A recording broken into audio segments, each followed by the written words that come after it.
ನಮಸ್ತೆ ವೀಕ್ಷಕರೇ, ಈ ಒಂದು ವಿಡಿಯೋ ನಿಮ್ಮ ತನಕ ತಲುಪಿದೆ ಅಂದರೆ ಯೂನಿವರ್ಸ್ ಕಡೆಯಿಂದ ಒಂದು ಮೆಸೇಜ್ ಇದೆ.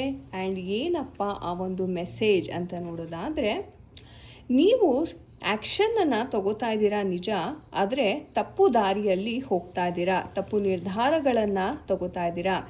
ನಿಮ್ಮ ಒಂದು ಬುದ್ಧಿಗೆ ಒಂದು ರೀತಿ ಮಂಕು ಬೆಳೆದಂತೆ ಆಗಿದೆ.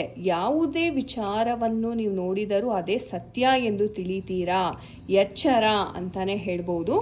ಹಾಗೆ ಯಾವ ಒಂದು ಬದಲಾವಣೆ, ಓಕೆ 2 ಕಾರ್ಡ್ಸ್ ಬಂದಿದೆ, ಯಾವ ಬದಲಾವಣೆ ಬರ್ತಾ ಇದೆ. Okay, we have 3 cards.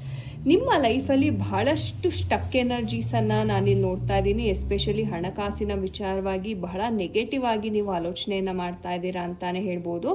ನಿಮ್ಮಲ್ಲಿ ಆ ಶಕ್ತಿ ಇದೆ. ಸ್ವಲ್ಪ ತಾಳ್ಮೆ, ಸ್ವಲ್ಪ ಧೈರ್ಯದಿಂದ ನೀವು ಮುನ್ನುಗ್ಗಿದ್ದೇ ಆದಲ್ಲಿ ಬಹಳ ಬದಲಾವಣೆಗಳು ನೀವು ನಿಮ್ಮ ಲೈಫಲ್ಲಿ ನೋಡಬಹುದು.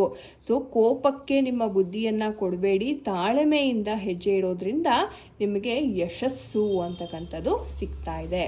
ಸೊ 111 ಅಂತ ಪ್ರತಿಯೊಬ್ಬರು ಕಮೆಂಟ್ ಮಾಡಿ. ಧನ್ಯವಾದ.